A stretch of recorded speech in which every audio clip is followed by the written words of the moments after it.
cumprimentamos a todos com a paz do nosso Senhor e Salvador Jesus Cristo. Eu sou o pastor Henrique e se você deseja nos convidar, entre em contato conosco. Nosso telefone é 99, o DDD, e o telefone 991520454. Nosso e-mail é henriquelhas@hotmail.com. Nesta semana estaremos em Xambiuá, no Tocantins, lá com o pastor Isaac. Ali vai ser uma grande festa da família. Então você que é da região, você está convidado para participar juntamente conosco. Nós estamos estudando nesse trimestre sobre o tabernáculo, os símbolos da obra redentora de Cristo. Nós temos como comentarista da CPAD o pastor Elianai Cabral. Hoje estaremos estudando a lição de número 7, que tem por título O Lugar Santo. Então hoje estaremos adentrando ao lugar coberto do tabernáculo.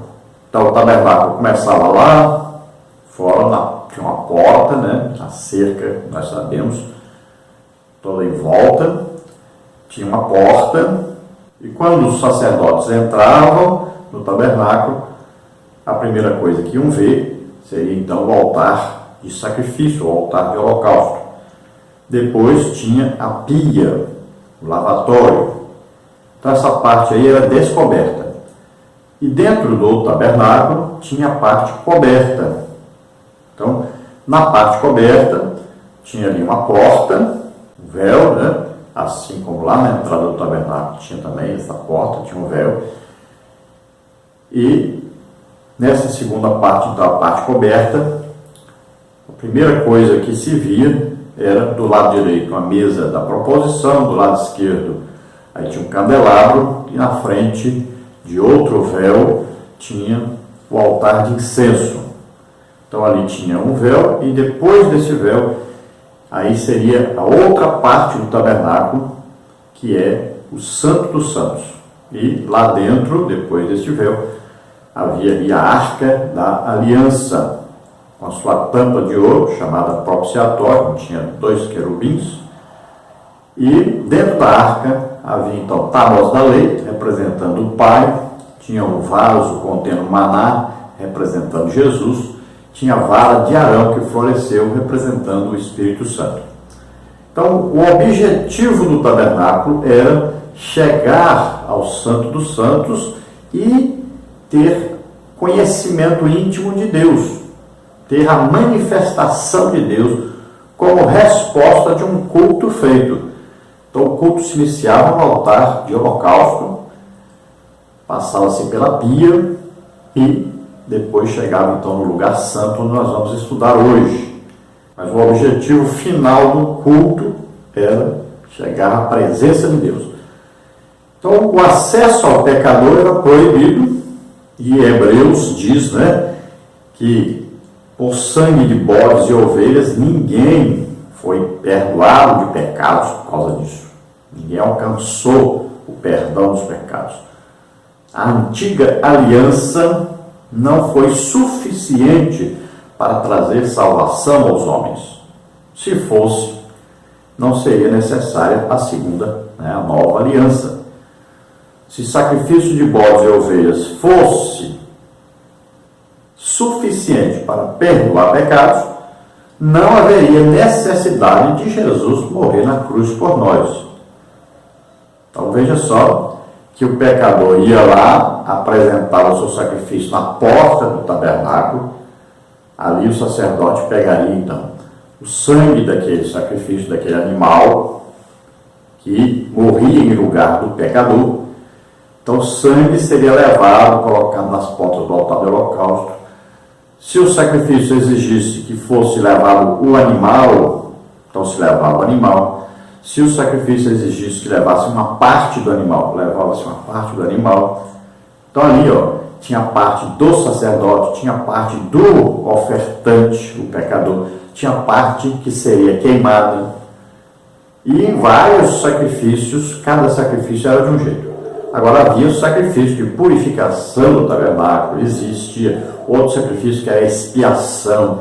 Aí não é o pecador que vai levar, Ali um sacrifício exigido por Deus para expiação do pecado, então é diferente. Mas o pecador, ele não podia entrar, porque se entrasse, o tabernáculo era todo santo, ele foi consagrado a Deus, era santo. Tudo que tocava até o altar era considerado santo. Então, se entrasse o pecador lá dentro, ele morreria. Os sacerdotes foram escolhidos por Deus para apresentar os sacrifícios em lugar do povo. Então, eles representavam o povo, oferecendo o sacrifício a Deus. Só os sacerdotes poderiam entrar no tabernáculo. E agora nós vamos estudar a outra parte, que é a parte coberta, que também só os sacerdotes poderiam entrar. E na parte coberta tinha a parte chamada lugar santo, onde os sacerdotes ministravam. Mas tinha a outra parte, que era o santo dos santos. E lá só o sumo sacerdote poderia entrar. Nem os outros sacerdotes poderiam entrar. Veja bem que esse sumo sacerdote, primeiro foi Arão, e depois de Arão, foi o filho de Arão, Eleazar. Então, quando Arão morre, Eleazar assume o seu lugar. Então, assim, vai passando de pai para filho, né? Vai passando de filho direto de Arão, tá? E depois o mais próximo, e vai assim. Então, era para ser sempre assim, passando de descendente de Arão, direto de Arão, para descendente direto de Arão. Era um sacerdócio que tinha fim toda vez que morria o sumo sacerdote, tinha que passar para outro sumo sacerdote. Olha só, na nossa aliança, na nova aliança, é diferente. O nosso sumo sacerdote, ele não tinha que oferecer nenhum sacrifício por ele mesmo, porque ele nunca pecou. Era santo puro. Já Arão e seus descendentes todos tiveram que oferecer sacrifício por eles mesmos. Eles eram pecadores. O nosso sumo sacerdote é eterno, continua intercedendo por nós.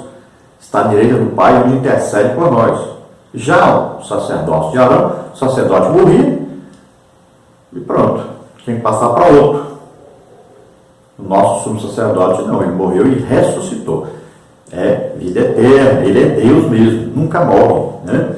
Então, ele intercede por nós, continua intercedendo. O seu sacerdócio é perfeito, não é segundo a ordem de Arão, mas é segundo a ordem de Melquisedeque. Você lê sobre isso em Hebreus, né?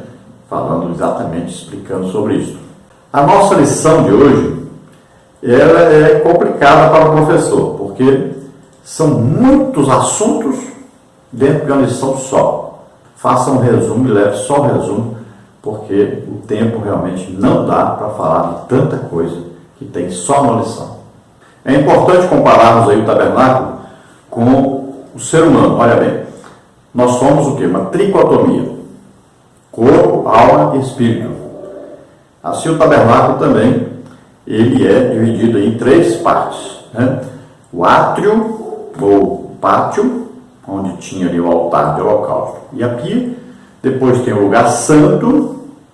Então, o lugar santo, mesa de proposição, candelabro, altar de incenso, o altar de ouro. E santo dos santos, onde estava a arca. Então, o átrio aí, ou pátio, corpo, lugar santo, alma e espírito, lá no santo dos santos. E nós podemos dividir isso também em três verdades teologais. Olha só. Nós vamos ver em 1 Coríntios 13, o que? Fé, esperança e amor. Então, fé é aí para aceitar Jesus como Senhor e Salvador. Nós somos salvos pela graça. A graça é o que? Jesus morrendo por nós. Mas nós precisamos de ter fé para sermos salvos. Então, na primeira parte, nós passamos pelo sacrifício de Jesus na cruz, que o altar do holocausto representa isso. Depois, pelo lavatório, né? Ouvir a palavra de Deus, a limpagem, a santificação cotidiana. E agora vamos entrar no lugar santo, onde temos aí o simbolismo da esperança, é o serviço cristão. E esse serviço cristão tem a ver com os ministérios, 5 ministérios que estão em Efésios 4:11. Então, aí apóstolos, profetas, evangelistas, né? Aí temos pastores e mestres. Então aí são o que? Os 5 ministérios dados por Cristo à igreja. Pessoas que são dadas por Cristo à igreja para ver o que? Edificação da igreja, crescimento da igreja, né? Aí envolve todo um trabalho dentro da comunhão entre os crentes, entre o trabalho aí de evangelismo, entre o trabalho de oração, de estudo da palavra de Deus, de batismo do Espírito Santo, dons do Espírito Santo. Tudo isso entra aí dentro dessa parte de esperança. Então o crente vai ver a esperança, que esperando a volta de Jesus, né, o arrebatamento da igreja, a salvação que agora é consumada no arrebatamento. Então nós alcançamos o que? A perfeição só no arrebatamento. Aí nós entraremos o que? No Santo dos Santos, agora a parte onde é simbolizada pelo amor, né, um amor perfeito que está em 1 Coríntios 13. Só alcançaremos isto após o arrebatamento. É a perfeição. Então, quando vem o perfeito, aí as outras coisas perdem o valor, as coisas que são necessárias hoje. Então, quando nós somos arrebatados, essas coisas perderão o valor. Então, lá não serão mais necessários os dons do Espírito Santo.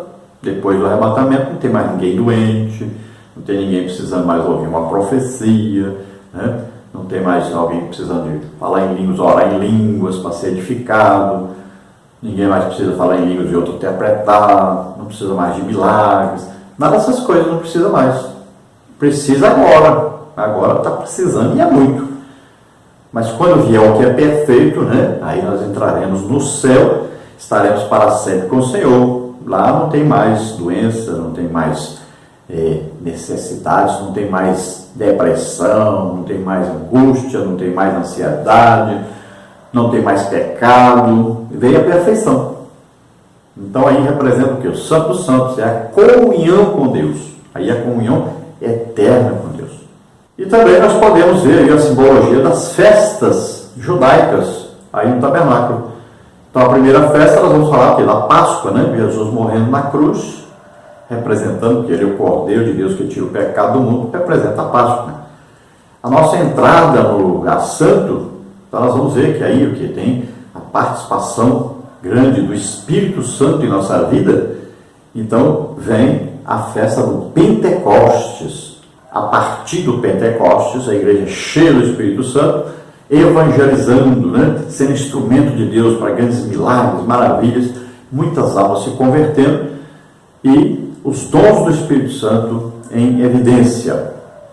Então, e lá dentro do Santo dos Santos representa a festa dos tabernáculos. Tudo no tabernáculo tem alguma coisa, algum simbolismo que é interessante estudar. Vamos ver o textual da lição que está em Hebreus 9, 2, que diz: porque um tabernáculo estava preparado, o primeiro, em que havia o candeeiro e a mesa e os pães da proposição, ao qual se chama o santuário. Então, Hebreus, muito importante estudar Hebreus. Olha, eu já li o livro todinho agora, nesse trimestre de Êxodo, e estou terminando de ler Hebreus. É muito importante ler esses dois livros. Você que está dando aula, você é professor, leia esses dois livros, é muito importante para entender melhor sobre o que está sendo estudado. Embora nós já tenhamos estudado, né, o livro de Levítico, que é muito importante, e já estudamos esses assuntos no passado, então é bom dar outra lida no livro de Êxodo. Também nós já estudamos o livro de Hebreus e é bom nós estudarmos novamente para podermos compreender claramente o que está sendo estudado nesse trimestre. Então, Hebreus aí vai falar do lugar santo e indicando que tinha no lugar santo mesa da proposição, candelabro e altar de incenso. Agora vamos ver a verdade prática, que diz o seguinte: através da sua morte expiatória, Jesus nos garantiu livre acesso ao Santíssimo Deus. Então, quando Jesus morre em nosso lugar, ele leva sobre ele os nossos pecados, doenças, enfermidades, maldições, e ele abre então o caminho para chegarmos até Deus. Então, na nova aliança, nós podemos, todos nós, nos chegarmos a Deus através de Jesus. Na antiga aliança, ninguém podia entrar no tabernáculo. O tabernáculo era santo, todas as suas peças santas, pecador não podia entrar. E aqui em Hebreus vai dizer que sangue de bode e ovelha não perdoa pecado. Então as pessoas iam lá, mas continuavam sendo pecadores. Não está escrito lá, foram salvos porque ofereceram sacrifício. Não existe isso lá. Então, olha só. Como lá não conseguiu dar acesso do pecador a Deus, só o sumo sacerdote entrava lá dentro uma vez por ano. Olha só. Então se fazia um culto a Deus, mas não se tinha a comunhão desse Deus com as pessoas. Apenas se prestava o culto. Era o quê? Uma religião, na verdade. Agora não. Agora nós prestamos um culto a Deus e todos nós temos livre acesso a Deus. E Deus responde a esse culto com a sua presença. Infelizmente, nós temos feito culto a Deus, prestado culto, mas quando Deus vai se manifestar dizendo eu estou presente, eu me agradei do culto, a gente termina o culto. Infelizmente tem acontecido muito isso. Nós gastamos tempo demais cantando e não adoramos, não chegamos à presença de Deus, que era o momento principal do culto, que é o final do culto, quando Deus se manifesta. E aí nós terminamos o culto, que nós temos que ir embora para casa. Mas nós temos livre acesso a Deus, e qualquer hora que você quiser falar com Deus, basta você aí entrar no momento de oração. Pronto. Desligue-se do mundo, desligue-se de tudo. Fale com Deus e Ele está ouvindo você. Tenha certeza disso. Deus, nosso Deus, é o Deus que ouve as nossas orações. Quando for orar, lembra a primeira coisa, pede perdão a Deus. Se arrependa, é a primeira oração, a mais necessária, antes de começar a falar o resto. E lembre-se de falar e lembre-se de ouvir. Vamos à leitura bíblica em classe, que está em Êxodo 25, 23, 30, 31, 26, 31 a 37 e 30, 1, 6 a 8. Vamos então, primeiro 25, 23, 30 e 31. Também farás uma mesa de madeira de cetim. O seu comprimento será de 2 côvados e a sua largura de 1 côvado e a sua altura de 1 côvado e meio. E sobre a mesa porás o pão da proposição perante a minha face continuamente. Também farás um castiçal de ouro puro, de ouro batido se fará esse castiçal. O seu pé, as suas canas, as suas copas, as suas maçãs e as suas flores serão do mesmo. Agora, 26, 31 a 37. Depois farás um véu de pano azul e púrpura e carmesim de linho fino torcido, com querubins de obra-prima se fará. E porás sobre 4 colunas de madeira de cetim cobertas de ouro, sobre 4 bases de prata. Seus colchetes serão de ouro. Pendurarás o véu debaixo dos colchetes e meterás a arca do testemunho ali dentro do véu. E este véu os fará separação entre o santuário e o lugar santíssimo. E porás a coberta do propiciatório sobre a arca do testemunho no lugar santíssimo. E a mesa porás fora do véu e o castiçal defronte da mesa ao lado do tabernáculo para o sul. E a mesa porás na banda do norte. Farás também para a porta da tenda uma coberta de pano azul e púrpura e carmesim e linho fino torcido, de obra de bordador. E farás para esta coberta 5 colunas de madeira de cetim, e a cobrirás de ouro, seus colchetes serão de ouro, e far-lhe-ás de fundição 5 bases de cobre. Agora Êxodo 30, 1, 6, 7, 8. E farás um altar para queimar um incenso de madeira de cetim, o farás. E o porás diante do véu que está diante da arca do testemunho, diante do propiciatório, que está sobre o testemunho, onde me ajuntarei contigo. E Arão sobre ele queimará o incenso das especiarias cada manhã, quando põe em ordem as lâmpadas, o queimará. E acendendo Arão as lâmpadas à tarde, o queimará. Este será incenso contínuo perante o Senhor pelas vossas gerações. Então a lição aí tem que prestar bem atenção, que existe diferença, né? Olha aí, um véu para entrar no lugar santo é como aquele véu para entrar no tabernáculo. Bases de cobre, né? 4 colunas. Então veja que existem detalhes aí que nós temos que descobrir. Por exemplo, esta porta, esse véu, tem as mesmas cores do véu de entrada no tabernáculo. Só que na entrada do tabernáculo tem o quê? 4 colunas que tem o significado dos 4 evangelhos, não é? Nós já vimos isso, representa os 4 evangelhos. Agora, nessa porta que entra para o lugar santo, ali naquele véu, embora tenha as mesmas cores, agora tem 5 colunas, não são 4 mais, são 5. Indicam que o serviço agora são os ministérios, que é Efésios 4:11, né? Apóstolo, profeta, evangelista, pastor e mestre. Então, tem essa diferença, tá?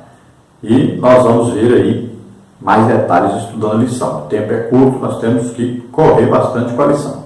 Aí temos que prestar atenção também que o véu, embora tenha 4 cores, não tem querubins. Já o véu de entrada para o Santo dos Santos, este tem querubins.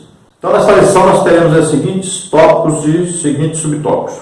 Tópico 1, lugar santo, um local de serviço e comunhão com Deus. Subtópico 1, que lugar é esse? Subtópico 2, um lugar de serviço e adoração. Subtópico 3, o propósito do lugar santo. Tópico 2, as 3 peças que compõem o interior do lugar santo.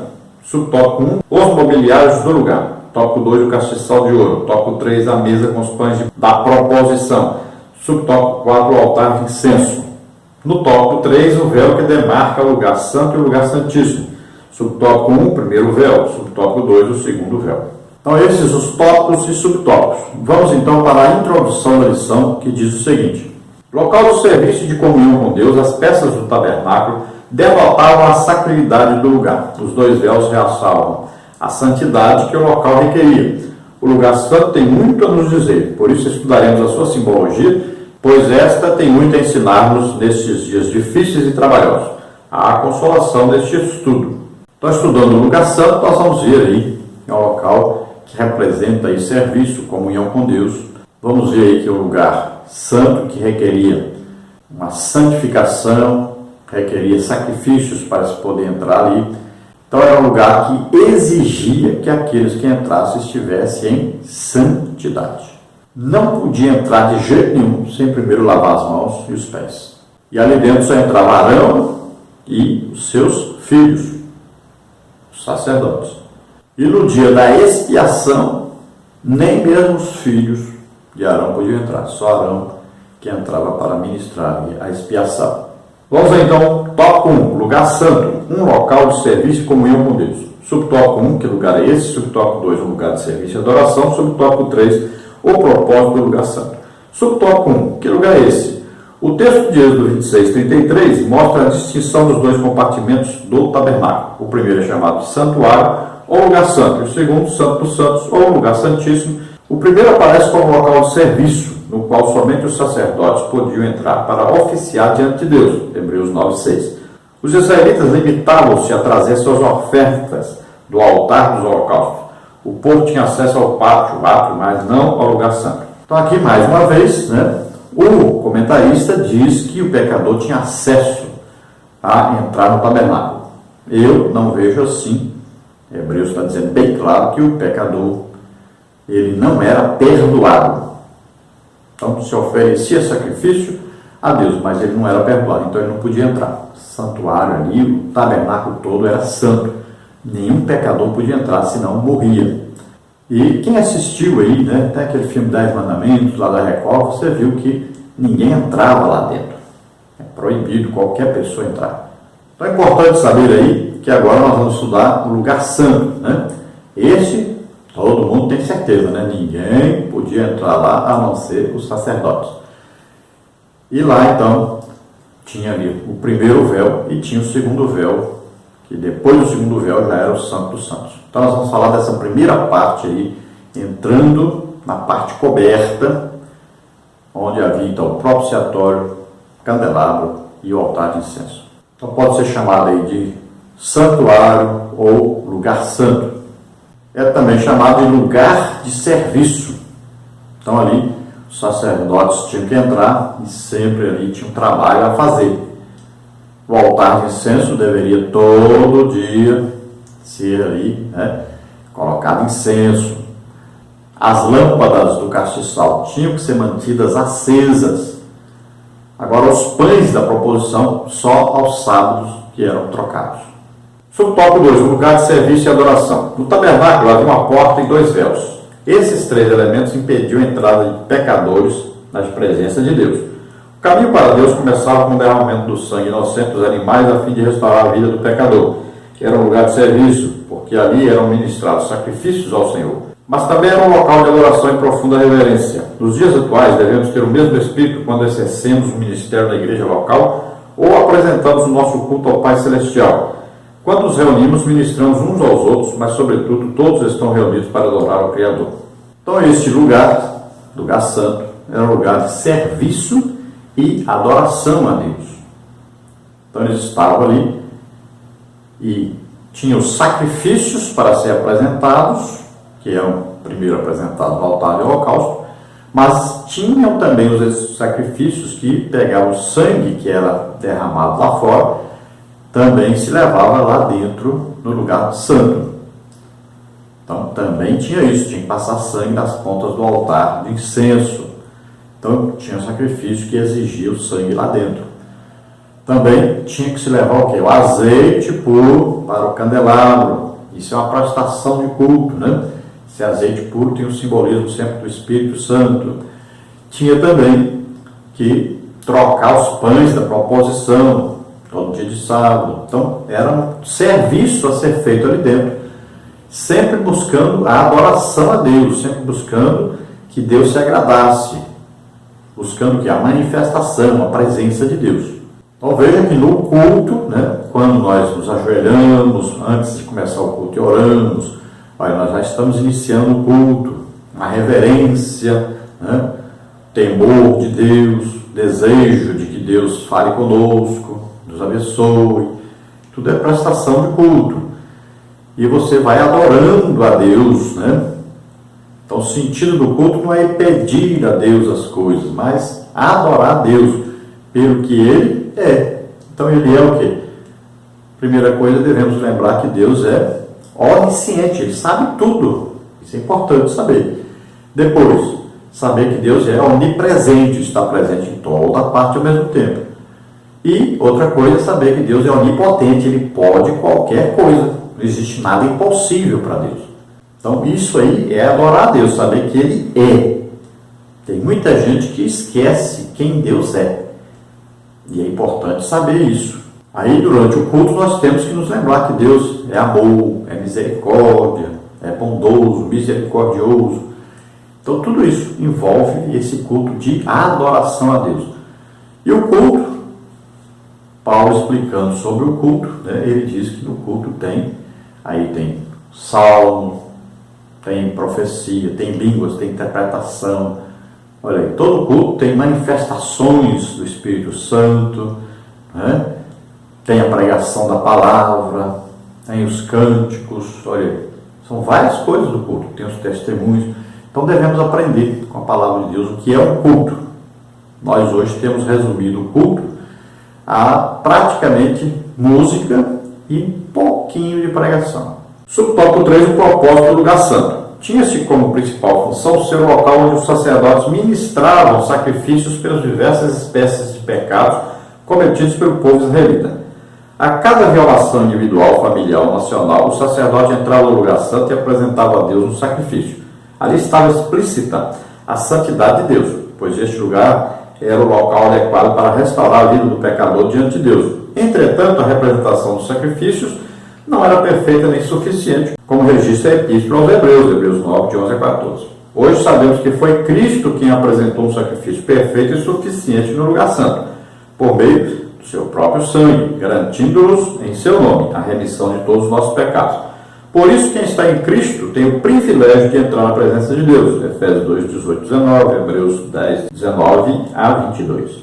Então veja, lá fora tinha um tribunal onde eram julgadas, né, as causas e onde se decidia que sacrifício fazer. Então o pecador apresentava o sacrifício que foi determinado.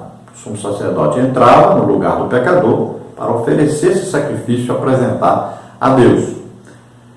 Aí, lá no lugar santo, então se fazia o quê? Lá se oferecia a Deus um culto para que este culto aplacasse a ira de Deus, cobrisse o pecado do pecador. O pecado não era perdoado, era coberto. Então impedia que a ira de Deus se derramasse sobre o pecador. É isso que acontecia. Não havia salvação. Não havia novo nascimento. Não havia o que? O Espírito Santo vir morar no pecador arrependido. Então não havia conversão, não havia um Salvador. Então Hebreus diz exatamente: sangue de bodes e ovelhas não foi suficiente para perdoar pecado nenhum. Então é preciso o quê? Era preciso vir o Cordeiro de Deus que tira o pecado do mundo. Era preciso vir Jesus que levou sobre ele os nossos pecados, doenças, enfermidades, maldições. Então olha só, que é muito importante entender isso. Tem muita gente dizendo por aí que o povo ia lá oferecer o sacrifício e era perdoado os seus pecados. Não tem isso. Cuidado com isso. Os pecados eram encobertos, não perdoados. Ninguém saía dali salvo. Então é importante ler o livro de Hebreus que você vai entender. Se fosse suficiente a lei e todos os sacrifícios oferecidos a Deus ali no Antigo Testamento, se fosse suficiente para a salvação das pessoas, não havia necessidade de Jesus vir. Se a antiga aliança fosse suficiente, não havia necessidade da nova aliança. Na verdade, é fácil entender quando você lê Efésios 2, né? Aí, 2:8. Pela graça sois salvos, mediante a fé. Isso é o que? Dom de Deus. Não vem pelas obras, para que ninguém se glorie. Olha aí, no Antigo Testamento, a pessoa oferecia um animal. Isso é o que? Se fosse salvo, seria salvo o quê? Pela obra. E a salvação não é pelas obras, é pela graça de Deus. Graça de Deus quer dizer o quê? Jesus morrendo em nosso lugar. Agora nós precisamos de quê? De acreditar nisso. Precisamos da fé para acreditar nisso. Aí nós alcançamos a salvação. Então Jesus morreu por todos, mas quem não acreditar nisso, não tem como ser salvo. Então a graça foi realizada, mas precisa da fé para acreditar nessa graça para ser salvo. Vamos então ao tópico 2. As três peças que compõem o interior do lugar santo. Subtópico 1, os mobiliários do lugar. Subtópico 2, o castiçal de ouro. Subtópico 3, a mesa com os pães da proposição. Subtópico 4, o altar de incenso. Subtópico 1, então, os mobiliários do lugar. O lugar santo era o espaço de preparação dos sacerdotes para a entrada na segunda divisão do tabernáculo, o lugar santíssimo. No lugar santo, havia três peças que compunham um ambiente perfeito de oração, intercessão, adoração e louvor. O castiçal de ouro, candeeiro ou candelabro, a mesa para os pães da proposição e o altar de ouro para os incensos. Este ficava no centro do lugar santo e de frente para o véu que dava para o lugar santíssimo. Veja bem que aqui houve um equívoco, né? Ali, lugar santo, não era lugar de preparação dos sacerdotes para entrar no Santo dos Santos. Porque só o sumo sacerdote, um dia por ano, podia entrar no Santo dos Santos. Então não vá pensar que os sacerdotes entravam lá, tá? Para o sumo sacerdote, então no dia da expiação, sim, ele entrava ali e ali ele ia se vestir com vestes, né, especiais para ministrar.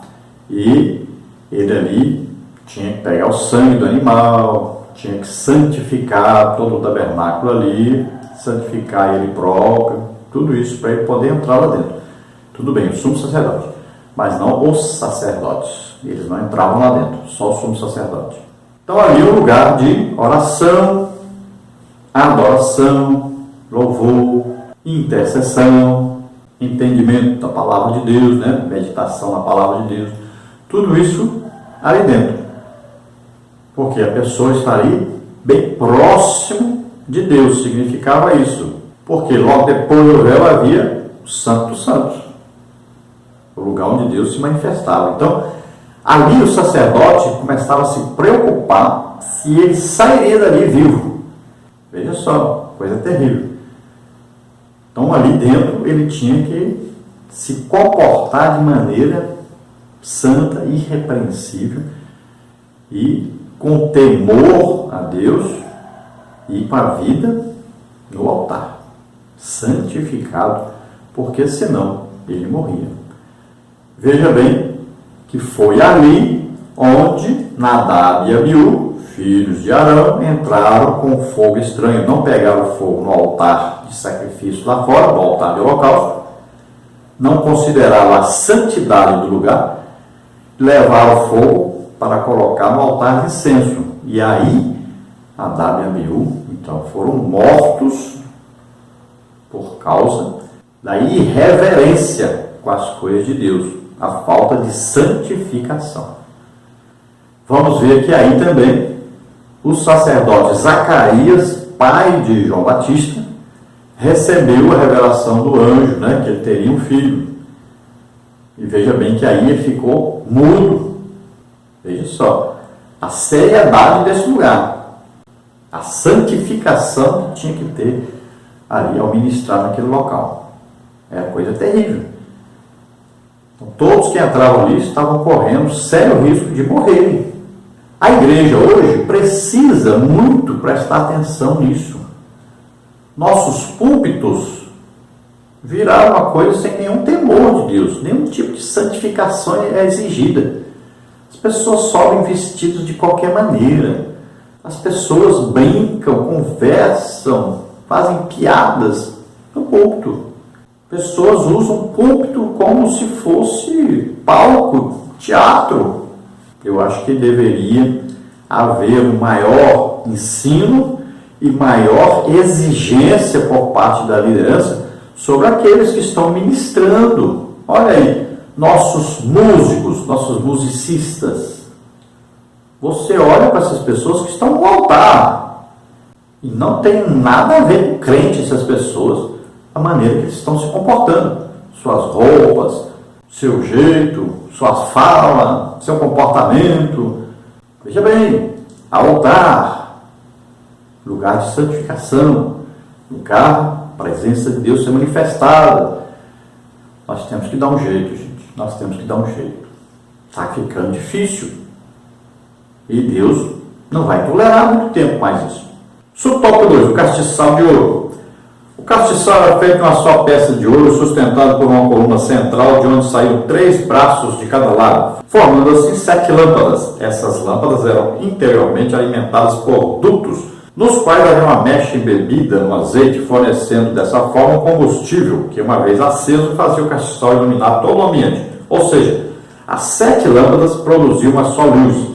Nos evangelhos, o Senhor Jesus é apresentado como a luz do mundo, João 8,12, ele por sua vez disse aos discípulos, vós sois a luz do mundo, Mateus 5,16, da mesma forma que o castiçal de ouro iluminava o ambiente escuro, Jesus é a luz que ilumina o mundo em trevas. A igreja também tem essa mesma função na terra até a volta do Senhor, Filipenses 2,15-16.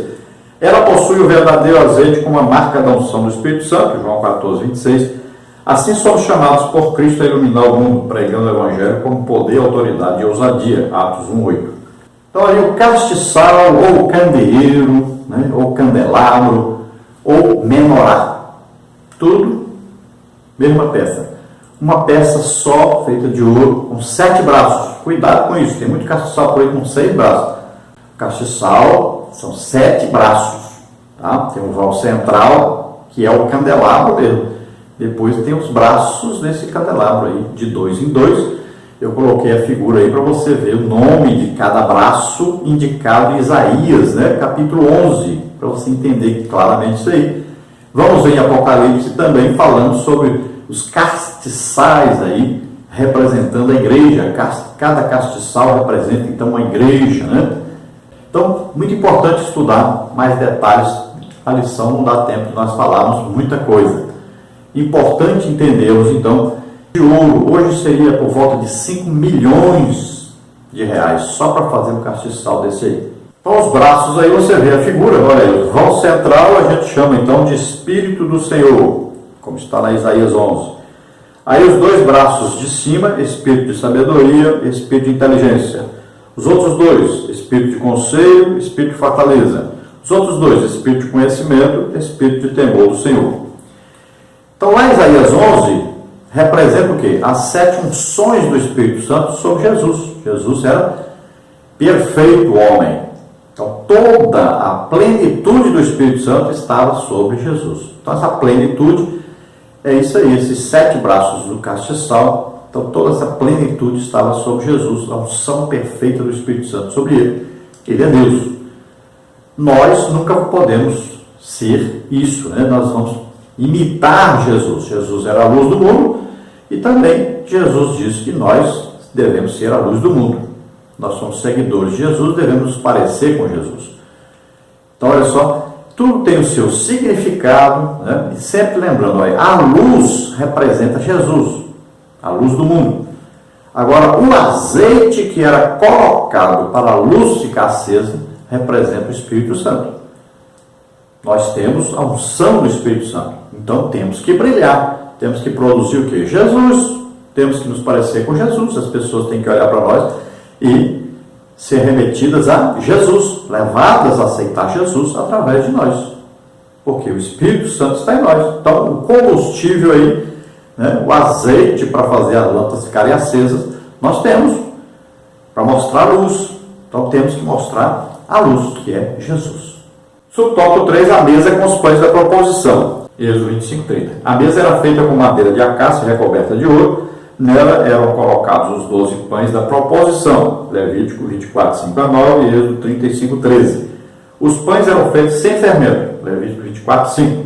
Deviam estes ser comidos pelos sacerdotes, a fim de que os ministrantes estivessem nutridos para exercer o ofício na presença de Deus. O Senhor Jesus é o pão da vida, e todos os obreiros devem alimentar-se de Cristo. Só assim poderão ministrar com graça e autoridade diante da igreja de Deus.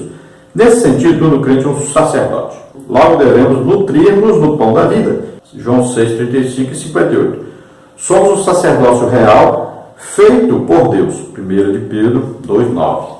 Então, olha, o candelabro era todo de ouro, mas a mesa dos pães da proposição, cuidado para não confundir e falar mesa de preposição. Preposição é lá do português, né? Língua portuguesa.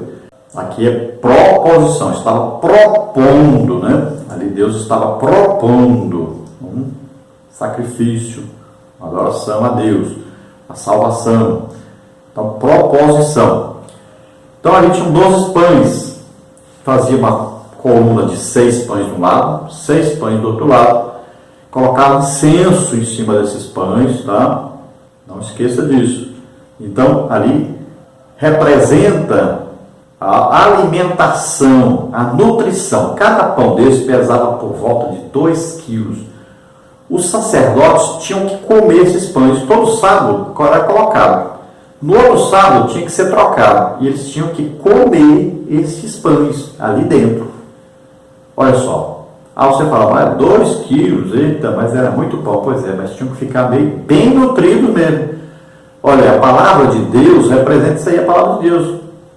Jesus é o pão da vida. Então a palavra de Deus, ela tem que ser lida, meditada, aprendida. Olha, o maná era recolhido e tinha que ser triturado, amassado, tinha que fazer bolo com ele, para depois comer. Assim é a palavra de Deus, é o maná, é o pão da vida, é Jesus. Então nós temos que ler a Bíblia. Você quer conhecer Jesus? Leia a Bíblia. Medite na Bíblia. Não é só ler também, tem que meditar nisso. Ler o texto, contexto, né? Estudar a Bíblia. É isso que significa, olha aí. E Deus gosta de detalhes. Olha, Jesus quando disse, eu sou o pão vivo que desceu do céu. Eu sou o pão, quem de mim se alimentar. Olha, que ele está falando que pão, que ele é pão. Pão nasce onde? Na padaria. Olha aí. Onde Jesus nasceu? Em Belém. Como é o nome de Belém? Betlehem. O que é Bet? Casa. Lehem, pão. Olha aí, Jesus nasceu na casa de pão, ou seja, na padaria. Deus gosta de detalhes, né? Então, você tem que ficar nutrido realmente, alimentado desta palavra. É isso que significa isso aí. Por isso que os sacerdotes entravam ali e tinham que comer. E era muito pão. E se aprove a Deus salvar os crentes pela loucura da pregação, para você pregar, precisa estudar. E se nós vamos ensinar a palavra de Deus, como é que nós vamos ensinar o que nós não aprendemos? O que nós não estamos lendo e estudando? Então é preciso ler muito. Então é preciso todo ano você ler essa Bíblia. Leia todinha no ano. Eu costumo falar sobre os 4 comprimidos, né, ao dia, né, que são 4 capítulos ao dia, como eu coloquei para você na figura, para você entender. Então, de manhã cedo, na hora do almoço, à noite, na hora da janta e depois à noite, na hora de dormir, um capítulo. 4 capítulos por dia, e você vai ler a Bíblia todinha em um ano. Subtópico 4, o altar de incenso, Êxodo 30, de 1 a 10. O altar de incenso era também identificado como altar de ouro ou altar de cheiro suave, em virtude do perfume feito à base de plantas aromáticas que, queimadas sobre ele, exalavam um agradável perfume. Levítico 16, 12. Esse altar também ficava diante do véu que dava acesso ao lugar santíssimo. A palavra de Deus correlaciona o incenso com uma figura da oração. Salmo 141, 2, Lucas 1, 10, Apocalipse 5, 8, 8, 3. Nosso sumo sacerdote Jesus Cristo intercede por nós. Ele cumpriu sua tarefa de intercessor supremo quando, através de sua morte, fez-se nosso único mediador entre Deus e o homem. Hebreus 4, 14, 15 e 1 Timóteo 2, 5. Então esse altar de ouro, ou altar de incenso, ou altar de cheiro suave, então era feito de madeira de acácia, recoberto com ouro, e nós vamos ver que nesse altar aí, todo dia, o sacerdote tinha que estar lá dentro, manter aceso aí, oferecer incenso aromático, né, cheiro suave. E era aí que no dia da expiação também, ele tinha que pegar incenso, tá? Colocar no incensário, para ele entrar lá dentro. Ele tinha que fazer bastante fumaça aí, tampar tudo de fumaça aí. E ele entrava lá dentro para oferecer o sangue daquele bode expiatório, né? Uma vez por ano. E ele levava então o incensário e balançava. Tinha que fazer bastante fumaça. Veja bem. E Deus diz bem claro, olha, ele não podia ver Deus, mas Deus via o sumo sacerdote ali. Então a fumaça encobria o sumo sacerdote. Olha só. Então era preciso sempre manter aquele altar aceso com especiarias ali, né, que não colocavam incenso para produzir uma fumaça, um cheiro suave, tá? Então, olha só, enquanto o candelabro iluminava o ambiente, que só tinha a luz do candelabro, iluminava tudo, era o candelabro. Tinha o altar de incenso que perfumava tudo. Olha só, coisa interessante, né? Um ilumina, outro perfuma, olha aí. O cheiro de Cristo representa aí também o cheiro de Cristo, o altar de incenso. E o altar de incenso tem um significado, sempre esse incenso é o significado de oração, que sobe ao Senhor. Assim como o incenso subia, cheiro suave, a oração sobe, né? Em Apocalipse está bem claro isso lá. O incenso são as orações dos santos, né? Então, olha só, oração. Jesus era um homem de oração, estava todo o tempo orando. Então nós devemos imitar Jesus. E esta oração, ela demonstra ser uma oração de intercessão. Então Jesus intercedeu e continua no céu à direita do Pai intercedendo por nós. Esse é o trabalho de um sacerdote. Ele sempre oferece sacrifícios a Deus, ele sempre intercede pelas pessoas junto a Deus. Nós todos somos chamados para sermos sacerdotes, todos nós temos que lembrar disso. Então o nosso jejum, né? Sempre lembre-se disso, todo sacerdote deve aprender, jejum é importante. Tá? Então você vai fazer o seu corpo ficar obediente a Deus, submisso a Deus, santificado. Aí vem o que? A leitura da Bíblia, que é a lavagem da alma pela palavra de Deus. E aí vem a oração, que é a edificação do nosso espírito. Olha aí. Então tudo isso tem um significado aí desse lugar santo. Olha aí. Então aí Bíblia, unção do Espírito Santo, temos aí oração, tudo junto, né? Para poder chegar à presença de Deus, conhecer mais de Deus, ter intimidade com Deus. Depois entrar então no Santo dos Santos, que é essa intimidade, essa presença de Deus. Vamos então à nossa última parte da lição, tópico 3, o véu que demarca o lugar santo e o lugar santíssimo. Subtópico 1, primeiro véu, Êxodo 26 a 36, subtópico 2, o segundo véu, Êxodo 26, 32 e 33. Subtópico 1, primeiro véu. Depois de passar pelo altar dos holocaustos e pelo lavatório no pátio, Havia no tabernáculo um véu que dava acesso ao lugar santo. Esse véu ficava na entrada do lugar santo. Ele era feito com linho torcido bordado. Só depois de passar pelo altar dos holocaustos e pela bacia do lavatório, o sacerdote poderia entrar no lugar santo. Logo, esse primeiro véu tinha o objetivo de demarcar o espaço entre o pátio e o lugar santo. Aqui começa a ficar claro os espaços permeados na sacralidade do tabernáculo. O primeiro véu deixava patente o propósito sacro do lugar. Então nós sabemos que para entrar no tabernáculo tinha o véu, a porta com aquele véu, das mesmas cores, né, que esse véu que nós temos, o segundo véu, que é para entrar no lugar santo. Na verdade, tinham 3 véus. O primeiro véu, entrar no tabernáculo. O segundo véu, entrar no lugar santo. O terceiro véu, para entrar no Santo dos Santos. 3 véus aí, né?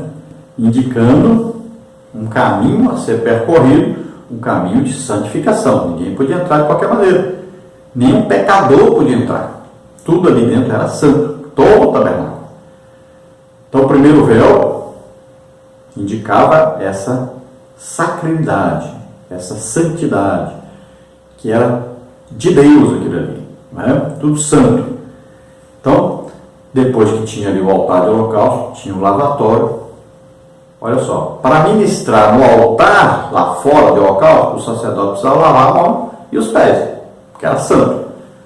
Agora, para entrar lá dentro, de novo, ele tinha que lavar a mão e os pés para entrar agora no lugar santo. Agora, tem a diferença das colunas. Na porta lá, a primeira para entrar no tabernáculo, eram 4 colunas, indicando os 4 evangelhos, né? O simbolismo aí das 4 faces, né? Nós vamos ver então o evangelho de Mateus, representando então a realeza de Jesus, o evangelho de Marcos, que agora vem a cor aí vermelha, que representa aí a servidão de Jesus como servo, dando a sua vida por nós. Depois vem o evangelho de Lucas, que vem aí representando o quê? O ser humano, o homem, rosto de homem, a humanidade perfeita de Jesus, a sua santidade como homem, veja aí o branco, né? E depois vem aí o evangelho de João, representado pela cor azul, azul celeste, representando que o céu. João escreve, demonstrando que é a divindade de Jesus. Então, 4 evangelhos aí representados na entrada do tabernáculo para chegar ao pátio. Então, esse segundo véu agora, que é para entrar no lugar santo, é mesmo tipo de véu, mesmas cores, porém, não são mais 4 colunas, agora são 5 colunas, indicando o quê? O local de serviço, de ministério. Aí, remete-nos a Efésios 4:11, onde temos aí ministérios, 5 ministérios. A igreja, para funcionar corretamente, produzir, crescer, desenvolver, evangelizar o mundo inteiro, precisa desses 5 ministérios agindo. Infelizmente, a igreja hoje, um homem só quer assumir o lugar de 5, quer ter os 5 ministérios ele sozinho. Aí a igreja não cresce, não desenvolve, não é edificada, não tem poder, não tem sabedoria. Olha bem, por quê? Falta os ministérios em ação. Então Deus quer o aperfeiçoamento dos santos, quer o crescimento, quer a evangelização, quer o crescimento. Como fazer se uma pessoa quer dominar a igreja sozinha? Então são 5 pessoas dadas por Cristo à igreja. Olha aí, apóstolo, aquele que abre trabalho, coordena a abertura de trabalhos. Então não é um missionário, é muito mais do que um missionário. Então esse aqui é um apóstolo, ele tem uma autoridade apostólica de abrir trabalho, de coordenar a abertura de igrejas, né? Coordenar também a colocação de obreiros, tudo isso é o apóstolo. Aí vem o profeta, que é aquele homem de Deus, que Deus usa para falar sobre o que vai acontecer no futuro, revelar as coisas ocultas. Então ele vai trazer o que? A santificação na igreja. Deus vai falar com a igreja através dele.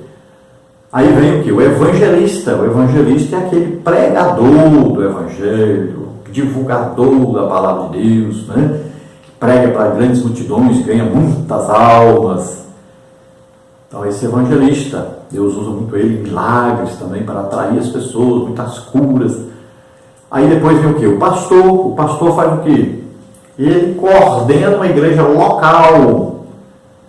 Então ali ele que coordena aquele trabalho ali. Ele que vai o quê? Colocar cada pessoa na sua função adequada para que a igreja cresça, desenvolva. Mas é uma coisa local, não é uma coisa geral. Então aí o pastor. Aí depois vem o quê? O mestre. Mestre é o quê? Aquele que vai ensinar a palavra de Deus, vai trazer o quê? Edificação à igreja, que vai trazer um crescimento dentro da palavra, do conhecimento de Deus. Então aquele que lê, medita, estuda e vai trazer um ensino para a igreja. Então o primeiro véu aí dava acesso ao lugar santo, indicava que ali é o lugar santo, não podia entrar de qualquer maneira. O sacerdote lavava as mãos, os pés primeiro e entrava, e ali ele prestava um culto a Deus. Então lembrando sempre que ali se corria o risco de morrer, como aconteceu com Nadab e Abiú, né? E também o sacerdote, né, pai de João Batista, que ficou mudo ali, naquele lugar ali. Então todos os sacerdotes que entravam ali, só podia entrar o sacerdote, estavam correndo o risco de morrerem, se não considerassem a santidade do lugar. E era exigido o quê? Fé. Era exigido santidade. Era exigido o quê? Temor de Deus. Reverência. Olha lá a irreverência de Davi para levar a arca para Jerusalém. Ele queria conduzir a arca de que jeito? Do jeito que os filisteus conduziram, no carro de boi. Isso é uma irreverência. A arca de Deus só podia ser levada nas costas dos sacerdotes. Tinha um meio escrito na Bíblia. E Davi tinha que ter consultado. Não podia levar do jeito dele, do jeito do mundo. Aí era do jeito do mundo. As pessoas querem a manifestação de Deus hoje fazendo um culto mundano. Não pode ser assim. As coisas de Deus são santas. Não é de qualquer maneira, não. Então Davi não conseguiu. E aí Uzá morreu por causa disso. Estavam acostumados com a arca, achavam que aquela arca era brincadeira. Quantas vezes ficavam lá na sala da casa deles, brincavam, né? Quem sabe escondia até atrás da arca, brincavam, achavam que aquilo ali era uma coisa normal. Tem gente que assim, acha que a igreja é como se estivesse na casa dele, não considera nada ali como se fosse santo, como se fosse ali um local onde se presta um culto a Deus. Acha que púlpito é como se fosse um palco de um teatro. Então tomemos cuidado com isso. Deus não está por brincadeira com ninguém, não. Cuidado. Deus exige santificação. Tome cuidado. Então nós somos templo do Espírito Santo, nós somos o tabernáculo de Deus na terra hoje. Tem que haver o quê? Santificação. Subtópico 2, o segundo véu. Esse é o véu que ficava entre o lugar santo e o lugar santíssimo, ou santo dos santos. No santuário, somente o sumo sacerdote podia entrar, representando todo o povo de Israel. No lugar santíssimo encontramos apenas a Arca da Aliança. O segundo véu tinha o objetivo de demarcar o espaço entre o lugar santo e o lugar santíssimo. Aqui a sacralidade inspirava uma consciência de intimidade com o Altíssimo. O segundo véu deixava claro que a partir daquele espaço havia um propósito santo e remidor no lugar sagrado. Os dois véus são uma imagem para nós. Antigamente havia uma gradação e divisão do propósito sacro no tabernáculo. Mas em Cristo, nosso sumo sacerdote, por intermédio do seu próprio sangue, o acesso à presença santa de Deus está aberto. Hebreus 9, 6 e 7. Assim, a Igreja de Cristo tem a liberdade de exercer seu sacerdócio na presença de Deus. 1 de João 1, 3 e 7. Então agora o segundo véu, esse tinha 4 colunas também, como lá de fora da entrada do pátio. E, além de ter as cores dos outros véus, agora ele tinha querubins nele, era diferente. Indicava o que? Agora a presença de Deus. Então, só o sumo sacerdote entrava uma vez por ano lá dentro, né, levando sangue, e lá dentro tinha a Arca da Aliança. Dentro da arca tinha 3 coisas, que para mim, né, tem um significado. Olha, tábuas da lei, para mim significa o Pai. Maná, o vaso de ouro contendo maná, cerca de 2 litros de maná, representava Jesus Cristo, o pão da vida. E tinha a vara de Arão que floresceu, indicando o sacerdócio de Arão, né, escolhendo Arão para ser o sumo sacerdote, representar Deus aí no tabernáculo, o seu sacerdócio entre os israelitas. Então, para mim, representa o quê? O Espírito Santo, o seu poder de criação da vida, criando flores naquela vara. Então, para mim, representa aí Pai, Filho e Espírito Santo ali dentro. Deus, então, representado ali pela Arca da Aliança. A Arca da Aliança era vista como representante de Deus, da presença de Deus. Então, Davi, como diz assim, como atrairei a mim a presença de Deus? Quando ele fala, vou trazer a arca para cá, para Jerusalém. O que ele está dizendo? Eu quero trazer a presença de Deus para cá. Então, como eu vou atrair essa presença de Deus para cá? Então, ele foi de maneira errada, prestou o culto errado. E a arca não chegou, ficou na casa de Obed-edom. Obed-edom foi tremendamente abençoado e nunca mais Obed-edom largou a arca. Pode ver. Obed-edom foi porteiro, foi instrumentista, foi cantor, tudo. Onde estava a arca, lá estava Obed-edom. Embora ele tenha ficado abençoado quando a arca estava na sua casa, prosperou, né? Filhos, produção agrícola, animais, tudo, largou tudo para trás. A arca saiu e ele foi atrás da arca. O segredo é a presença de Deus. Quando Davi pega agora a segunda vez, ele vai pegar a arca, agora ele vai certo, leva os sacerdotes, vai fazendo sacrifícios, né? Até a arca chegar a Jerusalém. Agora ele vai prestar o culto correto e a arca chega. Quando nós prestamos o culto de maneira que agrada a Deus, então há o quê? A presença de Deus. Há a manifestação da presença de Deus. E quando Deus se manifesta, existe o quê? Ele abençoa a todos. Aí vem cura, vem libertação, aí vem batismo do Espírito Santo, vem distribuição de dons do Espírito Santo, vem aí revelações, vem Deus falando conosco, milagres, tudo acontece. Porque onde Deus está, tem todo tipo de bênção acontecendo. É isso que Ele quer para nós. Então nós temos que atrair a presença de Deus, prestar um culto legítimo, um culto santo, né? Agora, como cada um de nós somos sacerdotes, cada um de nós é a igreja de Jesus Cristo na terra, cada um é o tabernáculo, então Deus se manifesta através de nós. Então nós devemos prestar culto com a nossa vida, prestar um culto a Deus sempre. Então Deus vai se manifestar através de nós. Vai trazer o quê? Pregação do Evangelho, ensino e todas as manifestações dos dons do Espírito Santo para abençoar as pessoas. Então esse lugar aí, chamado Santo dos Santos, indica exatamente a presença de Deus. Ali estava a Arca da Aliança. Na tampa da arca tinha ali uma peça toda de ouro, chamada propiciatório, 2 querubins que se encontravam. Então ali Deus se manifestava, ali Deus queimava aquele sangue que era oferecido ali, né, se manifestando, subia aquela fumaça, aquele fogo. E lá fora as pessoas viam que Deus recebeu o sacrifício, o fogo, aparecia aquele fogo, e as pessoas viam, olha, Deus está presente, Deus recebeu o sacrifício. Então todos se ajoelhavam, adoravam a Deus, davam glória a Deus, né? Tem um culto prestado a Deus, que no final do culto tem que haver o quê? A manifestação de Deus. Deus dizendo, me agradei do culto. Assim devem ser os nossos cultos. Conclusão. Acheguemos com ousadia e confiança diante de Deus. Através do sangue de Jesus somos salvos, justificados, adotados como filhos de Deus e santificados. As cortinas que nos separavam do Pai Celeste foram removidas pelo Cordeiro através de sua morte no Calvário. Portanto, não deixe de usufruir desse glorioso privilégio. Então lembre-se, nós somos filhos de Deus, temos livre acesso a Deus, podemos nos achegar e sentirmos essa comunhão com Deus, essa presença de Deus e sermos instrumentos desse Deus maravilhoso. Você que está nos ouvindo, está nos assistindo, se você deseja aceitar Jesus como Senhor e Salvador, começar uma vida nova com Deus hoje, nós vamos orar agora. Se você está enfermo, doente, às vezes com depressão, angústia, ansiedade, alguma coisa, doença no corpo ou doença na alma, nós vamos orar agora e Jesus cura você. Acredite nisso. Vamos orar. Pai querido, em nome de Jesus, abençoa, Senhor, essas vidas que se chegam a Ti. Recebe-os por filhos.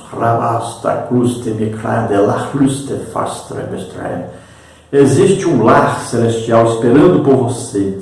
Em nome de Jesus, aceite agora Jesus como Senhor e Salvador. Acredite, Ele morreu por você na cruz, no Calvário, levando os nossos pecados sobre Ele, levando nossas maldições, levando doença e enfermidade. Em nome de Jesus, receba a salvação.